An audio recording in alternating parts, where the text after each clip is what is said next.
بسم الله الرحمن الرحیم. خواهران عزیز، دوام میدیم تفسیر سوره طلاق رو باذن الله. امروز این سوره رو به آخر میرسانیم. آیت ششم رو یک بار زود گفته میگذاریم. اعوذ بالله من الشیطان الرجیم. اسکنوهن من حیث سکنتم من وجدکم ولا تضاروهن لتضیقوا علیهن و ان کن أولات حمل فأنفقوا عليهن حتى يضعن حملهن فإن أرضعن لكم فآتوهن أجورهن واعتمروا بينكم بمعروف وإن تعاسرتم فسترضع له أخرى. گفتم این آیت باز یکی از آیت‌های هست که برای مردها حقوق زن‌های مطلقه رو، یعنی زن‌هایی که شما طلاق دادید، با همین دیگر از دست آنها خلاص شدید و کجا رود نیست. شما باید در مدت عده در خانه خود آنها را نگه دارید. فقط اینکه بعد از سیوم طلاق خیلی گفتیم یا در یک بارگی 3 طلاق داده باشد، زنک دیگر در خانه شوهرش در نزد اکثریت علما انتظار نمی شود. اگرچه بعضی علما هستند که این رو هم میگن نه، سیوم طلاق باشد هم او باید در خانه شوهر تا عده تمام شدن بایستد. الله میگوید از جایی که خودتان زندگی میکنید به شرایط خوب نگاه کرده زنهای طلاق داده تان را مسکن دهید، جای زیست دهید. آنها را بعد از طلاق یک باره به کوچه نباید برانید و این چونین به آنها ضرر نرسانید. ضررهایی که یعنی اینقدر عصبی زن رو ویران میکنه که او میگوید نه، من عده‌ام رو در اینجا انتظار نمیشوم، نه من برآمده از اینجا میروم. نباید این تا اندازه او را به تنگی آوری که او برآمده برود. و اگر او حامله باشد 3 ماه نه یا 3 حیض نه، تا تولد کردن تو باید کاملا نفقه او را، زندگی آن زن را، تمام طبابت و تمام بیمارستان و دیگر چیزها را به دوش گیره. و وقتی که او تولد کرد و شیر داد، در این وقت هم برای شیر دادنش او حق دارد حق شیر طلب کند. زنهایی که از شوهر جدا شدند آنها می توانند بعد از وقتی که طلاق گرفتند و شیر می دهند حق خود را برای شیر دادن طلب کنند. و الله میگه و اعتمروا بینکم بمعروف. انا این آیت تقریبا عملش از مردم ما رفته است که الله میگوید پس از طلاق هم با هم مناسبت خوب کنید، خوبی های همدیگر رو قبول کنید. و در آیت دیگر میگوید ولا تنسوا الفضل بینکم. در سوره بقره فراموش نکنید خوبی همدیگر رو که ما کلا فراموش میکنیم. بجز بدی پس از طلاق چیزی دیگری در خاطر کسی نیست. سبحان الله، کلا فراموش میکنند خوبی های همدیگر رو. و این تعثرتم فسترضع له اخرى. الله میگوید اگر شما به مشقت روی آوردید، عذاب کشیدید و زنک از حد از شما زیاد چیزی طلب کرد، در این وقت کسی دیگر میتواند به او چکار کند؟ شیر بدهد. به او میتواند شیر بدهد.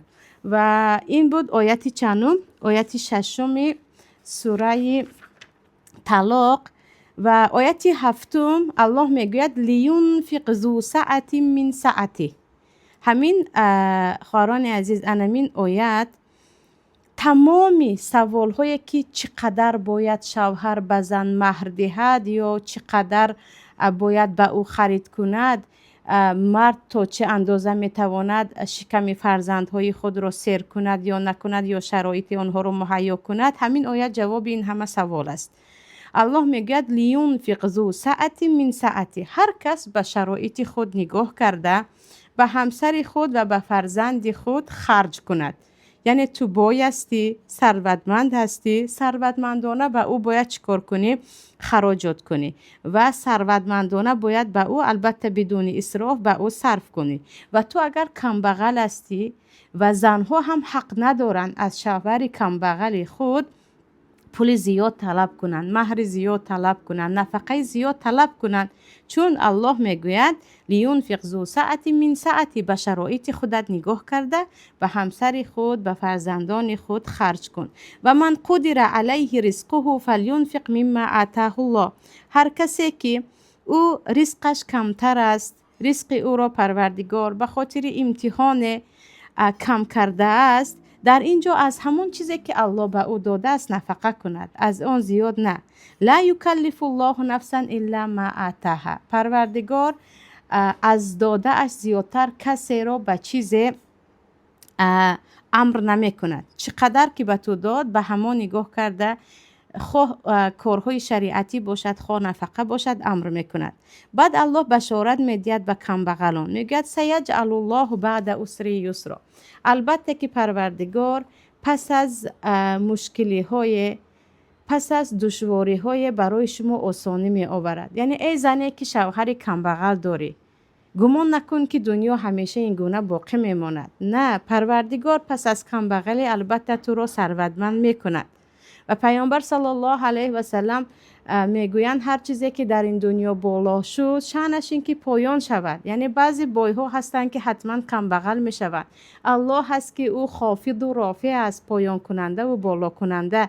و نباید یک زن مسلمان برای کمبغلی کم دستی شوهر از شوهر جدا شود یا شکایت کند. کمی صبر کن و این وعده الله هست که با صبر تو پروردگار زندگی تو رو آسان میکند. چقدر مردهایی هستند که آنها یتیم و بینوا، پایلوچ و سریلوچ بزرگ شدند. زمانی بود که کسی آنها رو به یک تینی سیاه برابر نمی کرد. الان باشد خیلی قدرتمند و ثروتمند و پولدار هستند. و پروردگار اینجا بشارت می دهد که ای کمبغلان، سیجعل الله بعد عسر یسرا. پس از مشکلی، پس از عذاب و مشقت، پس از کمبغلی البته که ثروت هم هست، یک راهی رزق گشاده می شود. مهم که آن رزق را ما از راهی حلال جویا باشیم، با صبر و با تحمل. وای بر حال زنی که شوهری با اخلاق دارد، شوهری که نمازخوان است، دیندار است، از دست این کار نمی آید، این تنبل است گویان از بحر او می براید. بخبر است که نه همه پولدارها یا گفتیم اکثریت پولدار هم هستند، اما هزار و یک خطاگی های دیگر دارند که در قصر نشستن و زندگی خود را تلخ زهر کردن چی فایده دارد پس از آن بیماری و عصبانیتی که به سر تو می آورد. یعنی وقتی که الله گفت من پس از مشکلی ها برای شما آسانی می آورم، پس هر یک کمبغل، هر یک قرضدار، هر یک زنی که از شرایط پستی خود می نالد باید بگوید که وعده الله حق است. شرایط دائم این گونه نمی ماند.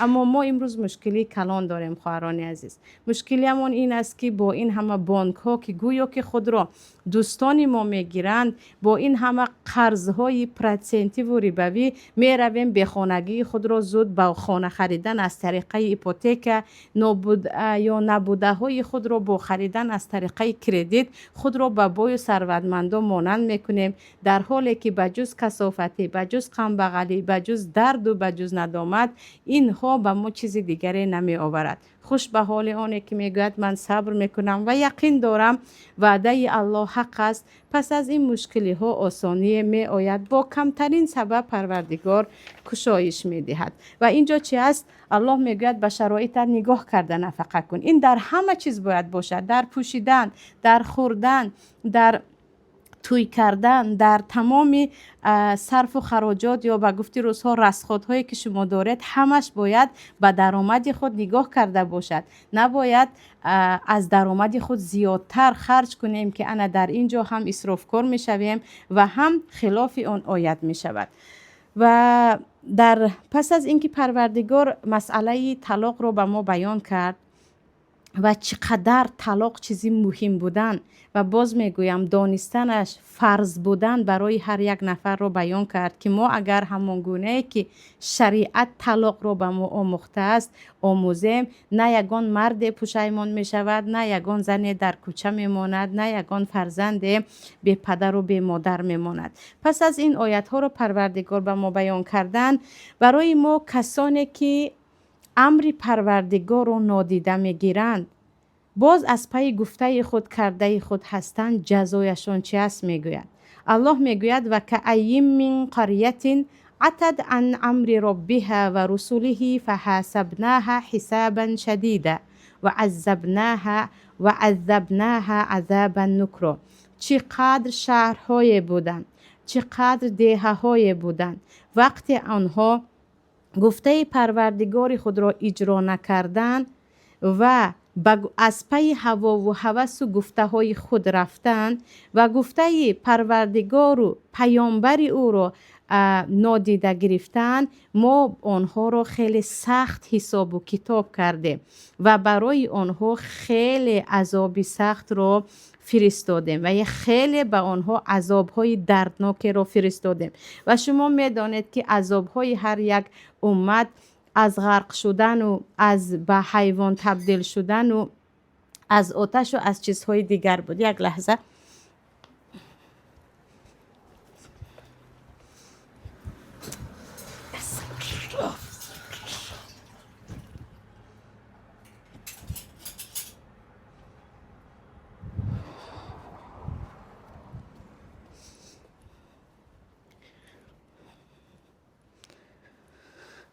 ببخشید خواهرام. یعنی اینجا چی میگوید؟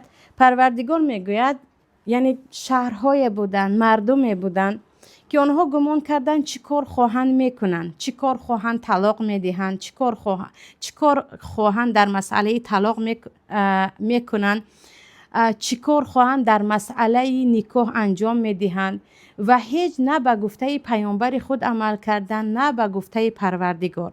انا در اینجا الله میگوید من از آنها سخت حساب گرفتم، من آنها را سخت پرسش کردم و من برای آنها عذاب دردناک، عذابی که طاقت نافرساست هم در دنیا دادم و هم در آخرت جهنم انتظار آنهاست. از غرق کردن، از گفتیم شمال سخت و طوفان فرستادن، از با یک صدای رعد و برق آنها را نابود کردن، از آبخیزی، از زمین لرزه، از بارشات حتی قرب و قب و چیزهای دیگر که خیلی دهشت آور بود، من به آنها به خاطر این سرکشی که از الله و از پیامبر کردن جزا دادم. و الله میگوید فذاقت وبال امرها، انا آنهایی که پیامبر خود را گوش نکردن، امر الله را گوش نکردن، چشیدن جزای آن عملهای کردهشان را. و کان عاقبت امرها خسرا، و عاقبت کار آنها خیلی زیان بود، خیلی برای خودشان درد و عذاب بود.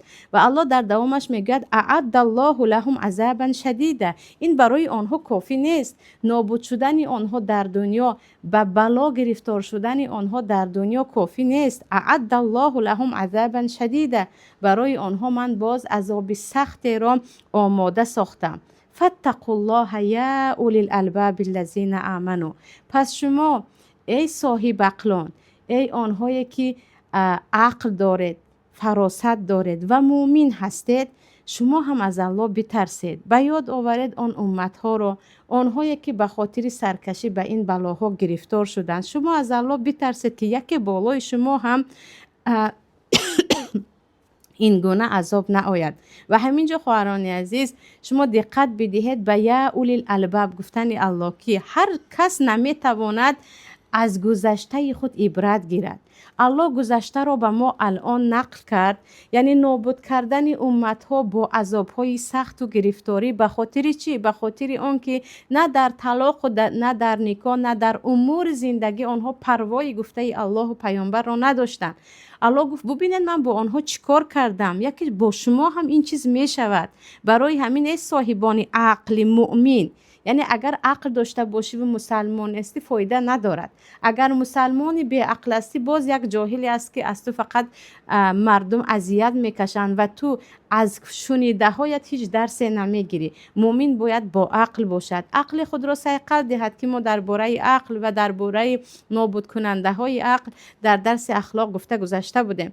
الله اینجا خطاب میکند که ای صاحبان عقل مؤمن، شما از الله بترسید، از گناه ها دور باشید و ببینید که من اگر شما هم مثل پیشتر امتان این گونه کردید چقدر عذاب ها میتوانم به شما بفرستم. قد انزل الله الیکم ذکر، من برای شما یک پند فرستادم، راهنمای فرستادم، آنی که شما را یادآور می شود از دنیا و از آخرتتان، که اگر از پی او رفتید شما اصلا پیش پا نمیخورید. کی است؟ رسولا یتلو علیکم آیات الله مبینات، من پیامبر را به شما فرستادم که او برای شما آیت هایی که کاملا بیان شده است، یگان جای نافهمایی ندارد، از قرآن کریم به شما تلاوت میکند تا که شمایان را لیخرج الذین آمنوا و عملوا الصالحات من الظلمات الی النور، بنده های مؤمن و عمل صالح کننده را از تاریکی های گناه و کفر به سوی روشنی ایمان بیرون کند. و من یؤمن بالله و یعمل صالحا یدخله جنات تجری من تحتها الانهار خالدین فیها ابدا قد احسن الله له رزقا. الله میگه هر کسی که ایمان آورد به الله و این کافی نیست و حتما با عمل صالح آن ایمان خود را اثبات کند، داخل جنت می شود که آن جنت پیامبر صلی الله علیه و سلم در حدیث آمده است که مقدار کمترین آن به اندازه یک چوب دست بزرگتر از دنیا و هرچی در دنیا هست. و الله میگوید داخل جنت می شود که زیر درختان آن و یا در زمین آن دریاها روانه هستند، در آنجا دائمی میماند، مردن و بیماری و غم وجود ندارد.